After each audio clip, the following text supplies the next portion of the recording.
छात्र संगठन के आके यहाँ बैठ के और धरना देंगे और बोलेंगे कि क्लास खुल जाए, किससे सुझाव मांगा जाता सर? ये बच्चे ज्यादा इंपॉर्टेंट है कि वो 4 लोगों का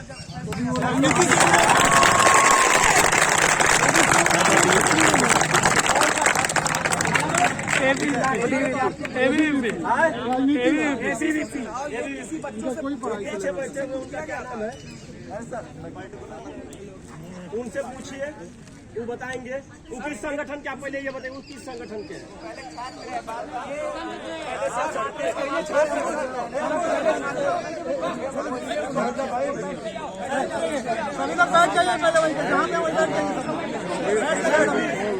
यार सुनो, एक एक आदमी बात करेंगे।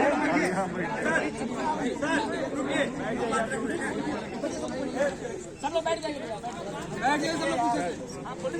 क्योंकि आज छात्र संगठन की बात ही नहीं, हम सिर्फ छात्र समझते हैं।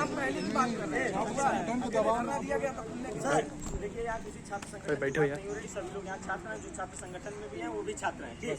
और वो एक छात्र प्रतिनिधि के रूप में हमेशा लड़ते भिड़ते रहते हैं, आते हैं, बात करते हैं। और दूसरी चीज ये कि हम किसी छात्र संगठन में नहीं है। और तीसरी बात ये कि विश्वविद्यालय खुलवाने की मांग पहली बार 15 अक्टूबर 2020 को हुई थी। 15 अक्टूबर 2020 से लेकर अब तक चल रही थी कि अब खोल दीजिए, अब खोल दीजिए, अब खोल दीजिए, अब खोल दीजिए, नहीं खोला गया। बीच में लाके जब 6 सेमेस्टर 1.5 महीना 2 महीना चल गया, बीच में लाके आप खोल रहे हैं, तो ये तो होता नहीं है कि आप नदी पार करा रहे हैं, आधा दूर नाव से ले गए। सुनिए सर, हाँ नाव, एक सेकंड, हम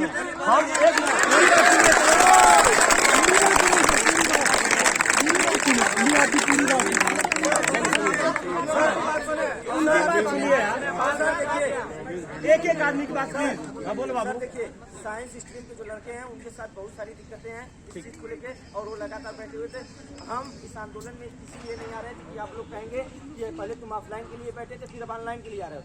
सर दोनों चीज अलग अलग है। विश्वविद्यालय ऑफलाइन खोलना ये मांग जायज है, और आज के समय में बहुत मौजूद मांग है कि विश्वविद्यालय ऑफलाइन चलना चाहिए जैसे पहले चल रहा था। लेकिन मसला ये है कि जो 6 सेमेस्टर में लड़के थे, जो जिनका आधा सेमेस्टर खत्म हो गया है, जो उस तरीके के माइंडसेट में आ गए हैं, उनसे एक देखिए सुझाव मांगा गया होता, या एक छात्रों की तरफ से भी ओपिनियन गया होता कि किस तरीके से खोला जाए। डीन डायरेक्टर्स वहाँ बैठ के एक अपना ओपिनियन दे दिए, क्योंकि वो वही तो 1 साल बैठ के वही ओपिनियन दे रहे थे कि विश्वविद्यालय नहीं खोला जा सकता। एक दिन कहते तो डीन में आग लगा के फूंक दो, हमारी कोई रिस्पॉन्सिबिलिटी नहीं है।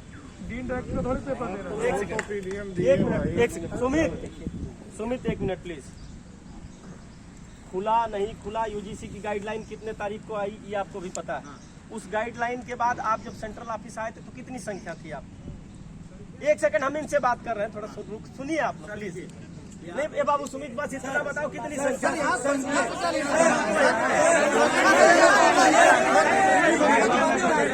बेटा जब आप जो बात बैकग्राउंड में हम नहीं जानते उसको जानना चाहिए। देखो भाई, विश्वविद्यालय के छात्र हैं, आपके अलावा बहुत दिन तक सुमित, हम ये नहीं पूछ रहे हैं, हम ये पूछ रहे हैं कि जिस दिन यूजीसी की गाइडलाइन आई थी, रुको यार, जिस दिन कैंपस खोलने को लेकर के यूजीसी की गाइडलाइन आई थी, सुमित के नेतृत्व में 200 छात्रों ने इसी सेंट्रल ऑफिस में कहा था कि कैंपस ऑफलाइन होना चाहिए। हम कहा था या नहीं कहा था? हाँ या ना मेरे बात कहे थे उस दिन। एक सेकंड आप रखिएगा बात। उस दिन सुनिए, उस दिन बतौर सुनिए सुन लो, उस दिन बतौर स्टूडेंट रिप्रेजेंटेटिव या इस बात पे वर्कआउट आपको भी नहीं करना चाहिए था कि मोड हाइब्रिड होना चाहिए जिसमें ऑनलाइन ऑफलाइन दोनों का सब्स्टिट्यूट विकल्प हो। आपकी चिट्ठी हमारे पास आज भी है, आपका सिग्नेचर, और आप ही के रिप्रेजेंटेशन में वो संघर्ष हुआ था जो ऑफलाइन का है।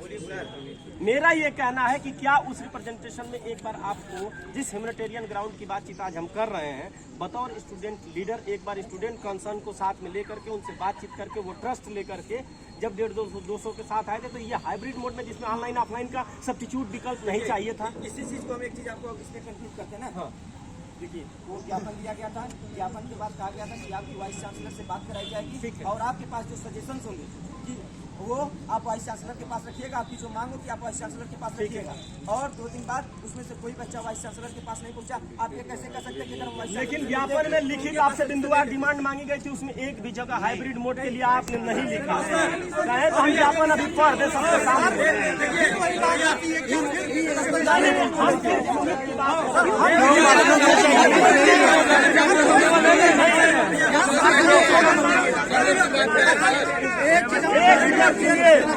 और देखिए हम अंतिम बात हमारा सुमित से एक मिनट, हमारा ये कहना था कि हमें सुमित से कोई लेना देना नहीं। आप हमारा ये कहना था कि हमारा ये कहना है कि जिस ग्रीवांश पे आपने कहा हे बाबू, अरे यार देखो हमारा आर्गुमेंट करना कोई पर्पज नहीं, हम बात कर रहे हैं। हमारा सिर्फ इतना कहना था कि जब आपने ये कहा कि सिर्फ 10 लोग बैठते हैं और विश्वविद्यालय का डिसीजन हो जाता है, तो ये 10 का डिसीजन नहीं था। आपके बीच से एक स्टूडेंट 2 लोगों के साथ तभी डिसीजन हुआ। हम किसी को हम ये नहीं कर रहे यार,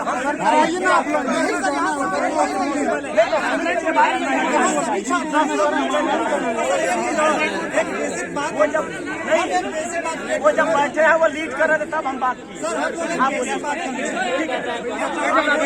बोलने दो एक एक। चलिए तो ये आपको भी पता होना चाहिए कि जो बैठा है वो क्या डिमांड कर रहा है। आप बोलिए,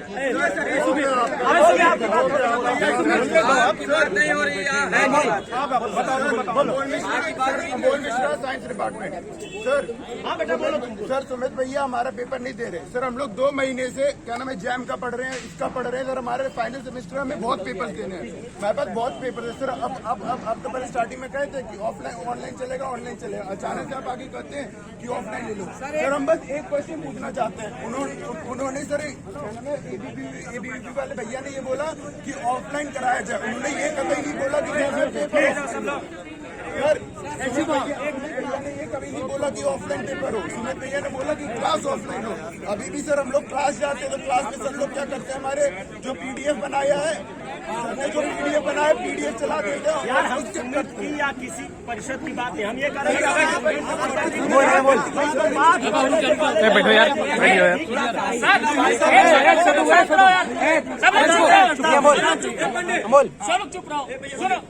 बच्चा बोल रहा है, इसको सुन लीजिए, इसको सुनिए। सर हम लोग अभी भी क्लास में आते, क्लास में सिर्फ हमारा जो मेन रहता था, जब 5th सेमेस्टर में भी खुला था तब भी प्रैक्टिकल के लिए बुलाया जाता था। ऑनलाइन ऑफलाइन क्लास तब भी आती थी, तब भी कोई नहीं आता। सर लोग हमारा सिर्फ क्या ना जो पीपीटी बनाई है पहले वही चला देते हैं, अभी भी सर वही चलाया जा रहा है। ये तो क्या सर बात हुई ऑफलाइन क्लासेस की? सर वो ऑफलाइन क्लासेस भी एक तरीके बोलने दो उसको भाई, बोलने दो। ये लड़कियों की तरफ से कुछ अरे बेटा सब लोग बोलेंगे, सब लोग बोलेंगे यार, सभी बोलेंगे, सबको बोला जाएगा, सब लोग बैठ जाएंगे सब लोग। जितना आप आर्गुमेंट करेंगे बातचीत उतनी कम होगी। इससे भी ज्यादा लोकतांत्रिक हो सकता है कि एक आदमी बोल रहा है। भाई बोलने दो भाई, सब लोग शिक्षित समाज के लोग हो। एक व्यक्ति जो बोल रहा है तो अगला बीच में कोई नहीं बोले, सबको समय दिया जाएगा बोलने को। ये यहीं रहेंगे जब तक हमारी चीजें पूरी नहीं हो जाती, हम कोई कंक्लूजन नहीं निकल जाता, तब तक सर लोग यहीं रहेंगे, हम लोग यहीं रहेंगे। बोलो भाई।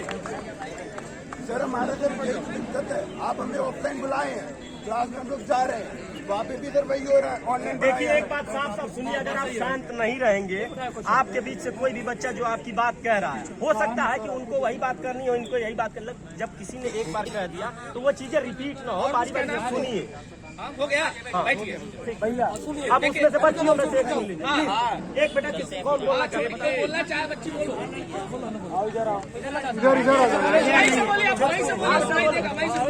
सर सबसे बड़ा मैटर है लड़कियों की सिक्योरिटी का। सर हमें 2 महीने के लिए हॉस्टल्स नहीं मिल रहे, ना पीजी मिल रहा है। सर सब हमारे पेरेंट्स भी परेशान है, हम कहाँ जाएंगे? आप बताइए, 2 महीने के लिए आप पहले ऑनलाइन बोले, फिर आप ऑफलाइन करा रहे हैं अचानक से। सर हमें नहीं मिल रहा है पीजी, कितनी लड़कियां परेशान है बाहर, क्यों नहीं मिल रहा है, कहाँ जाएंगे हम? प्लस दूसरी बात सर रेंट इतना बढ़ गया है, 2 महीने के लिए हम लोग 8,000 10,000 कहाँ पे करेंगे? सर मिडिल क्लास फैमिली से आते हैं और इतना हम नहीं अफोर्ड कर सकते। सिक्योरिटी मनी भी ली जा रही है हम लोगों से, क्योंकि 2 महीने के लिए कोई भी हॉस्टल नहीं देगा। यहाँ पर है कि आप 1 साल के लिए रहिए और सिक्योरिटी मनी दीजिए। अगर आप 2 महीने के लिए ले रहे हैं तो ज्यादा सिक्योरिटी मनी दीजिए। तो फाइनेंशियल प्रॉब्लम भी तो है हमारे साथ। सर प्रेशर है हमारे ऊपर, एंट्रेंस का है सर, काफी सारे हमने एग्जाम्स का फॉर्म डाल दिया है, तो सर बहुत प्रॉब्लम है। आप अचानक से ऑफलाइन कर दे रहे हो, पहले आपने ऑनलाइन बोला है। सबसे बड़ी बात सर हमारी सिक्योरिटी की है, हम लोग 2 महीने के लिए हमें हॉस्टल नहीं मिल रहे हैं। ठीक है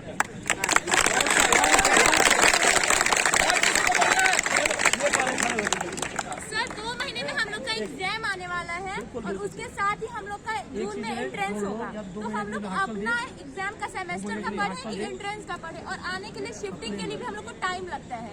आके 15 दिन तो हम लोग को रूम लग रहा है, उसके बाद रेंट इतना ज्यादा, तो हम लोग सिक्योरिटी फीस दें कि अपना बुक का और होम से।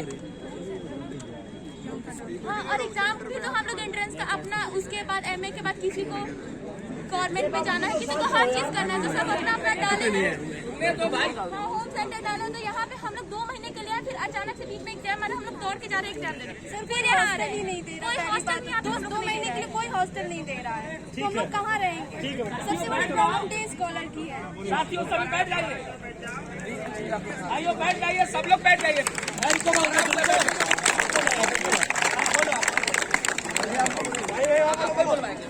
आप भी बोलेंगे।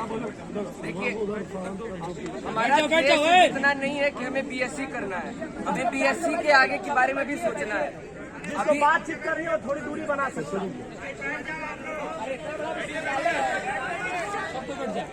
आप लोग 2 मिनट शांत रहिए। हाँ बोलिए भैया, सब लोग शांत रहिए। अगला बंदा बोल रहा है, आप ही का साथी है, आप ही की बात रख। सर ने जैसा कहा कि अगर आप लोग यहाँ पे अभी पढ़ेंगे ऑफलाइन रूप में तो ज्यादा इन्फॉर्मेटिव होंगे। यहाँ 1.5 साल से कॉलेजेस बंद पड़ी हुई थी, ऑनलाइन क्लासेस हुए, हमें भी पता है। 2 साल लगभग हो गया, पिछले 2020 के मार्च में बंद हुआ था और ये अब फरवरी 2022 है। 2 साल से बंद पड़ी हुई है और ऑनलाइन क्लासेस की क्या लेवल है वो सबको पता है। अगर 2 महीने हम लोग पढ़ के ये सोचते हैं कि हम लोग बहुत ज्यादा इन्फॉर्मेटिव हो जाएंगे तो इससे ज्यादा मिसकॉन्सेप्शन कुछ नहीं हो सकता। दूसरी बात कि सिर्फ हमें बीएससी की डिग्री नहीं चाहिए, हमें आगे के बारे में सोचना है। ऐसा तो नहीं है कि बीएससी का डिग्री ले लेंगे तो हम हाथ में झंडा लेकर बीएससी हमने कर लिया या फिर हमने ग्रेजुएशन कर लिया हो गया। हमें पीजी एंट्रेंस की तैयारी करनी है और अन्य कम्पिटिटिव एग्जाम्स की भी तैयारी करनी है। और सिर्फ ये 2 महीने हैं, इसके बीच में अगर हमको आप अचानक से ऐसे बोलेंगे कि जमीन पे चल रहे हो, हमको पानी पे चलाने के लिए आप कह देंगे, ये संभव ही नहीं है, क्योंकि पूरा 2 महीना ऑनलाइन चला है और अब 1 महीना का मैक्सिमम 1 महीना टाइम है हमारे पास। होली को लेंगे, मिड सेमेस्टर ब्रेक आएगा बीच में, गंदा होगा कपड़ा धुलेगा यार, तो इसके कारण जो है हमारे पास वक्त नहीं है सर। तो हम पीजी एंट्रेंस की तैयारी करें, कॉम्पिटिटिव एग्जाम की तैयारी करें या फिर हम अपना बीएससी का डिग्री देखें, क्योंकि बीएससी का डिग्री लेना हमारे लिए मात्र दिया नहीं है, ग्रेजुएशन की डिग्री लेना हमारे लिए दिया नहीं है। हमें आगे के बारे में भी सोचना है, क्योंकि सिर्फ ग्रेजुएशन की डिग्री करने से हमें नौकरी नहीं मिल जाएगी।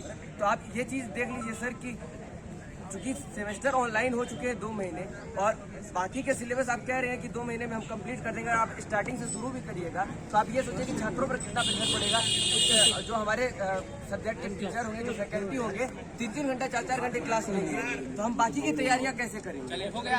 हाँ, बोलो।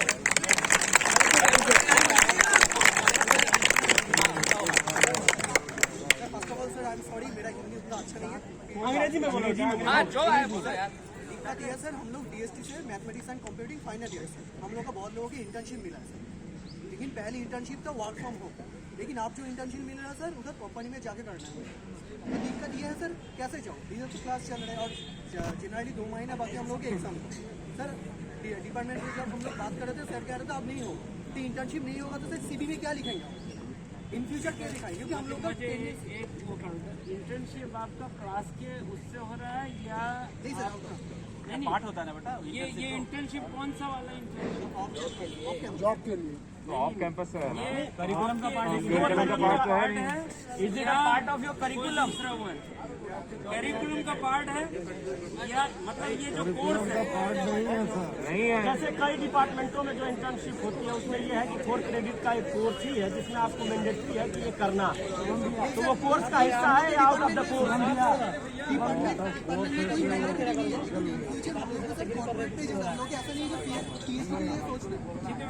ऐसे देखो, कुछ डिपार्टमेंट में उस कैरिकुलम में 1 महीने का, 15 दिन का, किसी में 2 महीने का इंटर्नशिप होता है, वो कैरिकुलम का पार्ट होता है। और उस दौरान कैरिकुलम के उसमें सबको इंटर्नशिप के लिए जाना होता है। उस दौरान पढ़ाई नहीं होती है, उस क्लास की पढ़ाई नहीं होती है जिसका इंटर्नशिप होता है, ठीक है ना। अगर ये इंटर्नशिप आपका कैरिकुलम का हिस्सा है तो आई एम श्योर कि आपकी पढ़ाई होगी नहीं। अगर आपका कैरिकुलम का हिस्सा नहीं है तो दिस इज डिफरेंट। नहीं है।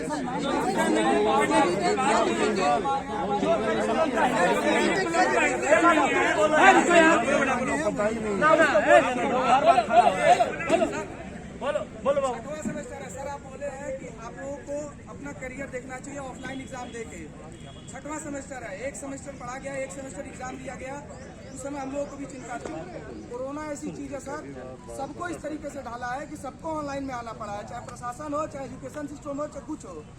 एक सेमेस्टर में हम कौन सा स्किल डेवलप कर लेंगे सर? 2 महीना में कौन सा स्किल?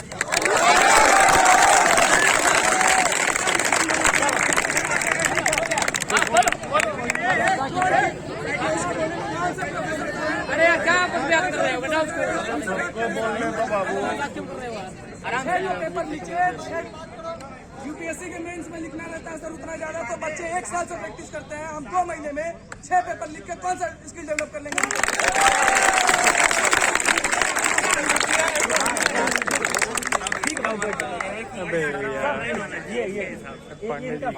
सर जैसा कि आप लोग को पता होगा, दूसरी लहर के बाद विश्वविद्यालय को हाइब्रिड मोड में खोल दिया गया था।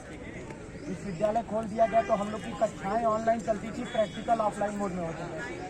उसके बाद हमारा 5वां सेमेस्टर खत्म हो जाता है। 5वां सेमेस्टर जब खत्म हो जाता है उसके बाद कक्षाएं 6वें सेमेस्टर की ऑनलाइन माध्यम से शुरू होती हैं। बीच में आप देखते हैं कि फिर से कोविड के केसेज इंक्रीज हो रहे थे। और बीच में आप देख सकते हैं कि लगभग जनवरी तक, पूरे जनवरी तक कोविड के केसेस पीक पर थे। और फिर आप प्रैक्टिकल की कक्षाएं भी रोक दी गई थी। डिपार्टमेंट में कर्मचारी, प्रोफेसर कोरोना संक्रमित थे। लगभग 31 जनवरी तक की ये बात है।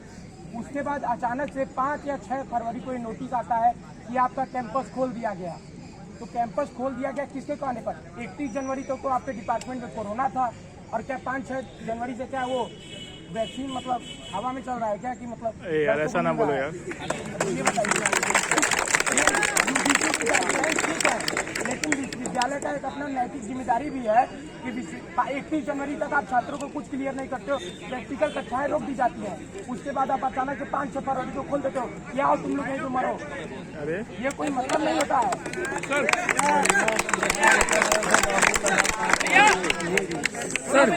सब लोग प्राय बोल दिए, सबकी समस्या एक जैसी है। अंतिम बात करूंगा मैं, शोध छात्रों बैठ जाओ भाई, बैठ जाओ, कोई जरूरत नहीं। देश में महामारी आया, सबको अपनी जान बचानी थी, हमें भी अपनी जान बचानी थी, इन्हें भी अपनी जान बचानी थी। सब अपने अपने घर चले गए। पूरी सरकार ऑनलाइन चली, ऑनलाइन चुनाव प्रचार हुए, अब ऑफलाइन होने जा रहे हैं। सब चीज व्यक्ति चाहता है कि सब सारी व्यवस्था सुचारू रूप से चले। हम लोग भी चाह रहे थे, अमूमन जैसा सुमित ने कहा, यह मांग 2020 से धरना दे रहे थे कि ऑफलाइन चले, फिर ऑफलाइन चले, लेकिन नहीं सुना गया। वाइस चांसलर महोदय नहीं थे, 9 महीना से खाली था। 9 महीने बाद साहब आए, स्वागत हुआ। उसके बाद सुनते जाइए, उसके बाद फिर छात्र, उसके बाद भैया बोलने को सुनो यार, सुनो सबकी बातें रख रहा हूँ भाई, मैं भी छात्र हूँ। हम लोगों ने भी संघर्ष किया, तमाम छात्र संगठनों ने जाकर के दिया कि सुचारू रूप से व्यवस्था खुले, लेकिन खुलते खुलते वहाँ समस्या जाते जाते सुनते सुनते महीने 2 महीने लग गए। सरकारी व्यवस्थाएं लगती हैं, फाइल बढ़ती रहती हैं, कोई समस्या नहीं है। अंत में माननीय वाइस चांसलर महोदय ने निर्णय लिया कि हाँ, सारी व्यवस्थाएं ऑफलाइन कर दी जाएंगी। हाँ, जब हम कक्षा में भी ऑफलाइन क्लासेस करते हैं, 50 बच्चे 100 बच्चे होते हैं, सर पूछते समझ में आया? हाँ सर आया, बाकी पलट के पूछ लिया तो नहीं आता है। तो ऑफलाइन में वो और नहीं आता है। अमूमन सी बात है, सार्वभौमिक बात है, परंतु हमारा जो सेशन है वो लेट हो चुका है। तमाम विद्यार्थियों के, जैसे बच्चियां बोल रही हैं, हॉस्टल की समस्याएं हैं, मेस की समस्याएं हैं, भैया हॉस्टल की समस्याएं, सबको मेस की समस्याएं, सुचारू रूप से रहने की समस्याएं। यदि बच्चा सुचारू रूप से नहीं ठीक से रह पाएगा, मानसिक स्वस्थ होकर नहीं पढ़ पाएगा, तो एग्जाम क्या देगा? आपकी भी मांगे जायज है। और सर बोल रहे कि आपने उस समय लिख के क्यों नहीं दिया? मैं कहता हूं, यदि संविधान में भी कोई रूल बनता है तो वो संविधान संशोधन हो जाता है। सरकार कृषि बिल लाई थी, मोदी जी माफ कर दे कि हमारे तपस्या में कोई खोट रह गया होगा, मैं इसको विड्रॉ करता हूं। तो समस्या आपकी भी है, समस्या आपके बच्चों की भी है, तो बच्चों के भविष्य को, इनकी वर्तमान स्थिति को, परिस्थिति को देखते हुए इन बिंदुओं में आप कुछ सुधार भी कर सकते हैं। ऐसा नहीं कि कोई पत्थर का लकीर है। जब संशोधन हो सकता है तो एक छोटी सी निर्णय पे न इसको वापस लेने में आपका न कोई मान सम्मान में कमी आएगी, न छात्रों के मान सम्मान में कमी आएगी। आपके पास 200 लोग आएंगे ना, आपके पास 200 लोग मैं विश्वविद्यालय प्रशासन से करवर्त प्राप्त करना चाहता हूँ, अनुरोध करना चाहता हूँ कि जो छात्र कह रहे हैं कुछ ऑफलाइन मोड, कुछ ऑनलाइन मोड, चूंकि कोई आसाम से आता है, यह विश्वविद्यालय इतना प्रसिद्ध है, कुछ बाहर से बच्चे पढ़ने आते हैं, बाहर के देशों से, सुदूर ग्रामीण इलाकों से छात्र पढ़ने आते हैं। तो दोनों व्यवस्था रखी जाए और तुरंत जो एक नए साल, अभी तो हमारा वो हुआ, क्या बोलते हैं, अभी हमारा प्रवेश परीक्षा खत्म हुआ, अभी काउंसलिंग चल रहा था, अभी काउंसलिंग पूरा हुआ, यही जनवरी में, फरवरी तक कुछ फैकल्टी के काउंसलिंग हुए हैं। हम ये चाहते हैं कि यह नए सेशन में सन 2022 में तुरंत 2022 के लिए भी, इस सेशन के लिए भी एंट्रेंस एग्जाम के फॉर्म आ जाए, सभी सेशन सुचारू रूप से चले, और जब सभी चीजें सुचारू रूप से चलेगी तो आप ऑफलाइन एग्जाम ले लीजिए। छात्रों की कोई इसमें परेशानी नहीं है। आप ईगो बना लीजिए कि आपने क्यों नहीं किया, तो ये सर्वथा गलत है। जब भारतीय संविधान में संशोधन हो सकता है तो कोई बड़ी इशू नहीं है।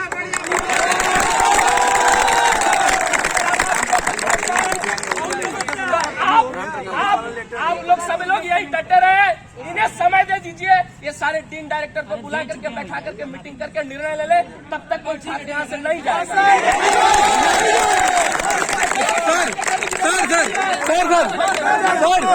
आप बोल रहे हैं 200 लोग आएंगे आपके पास।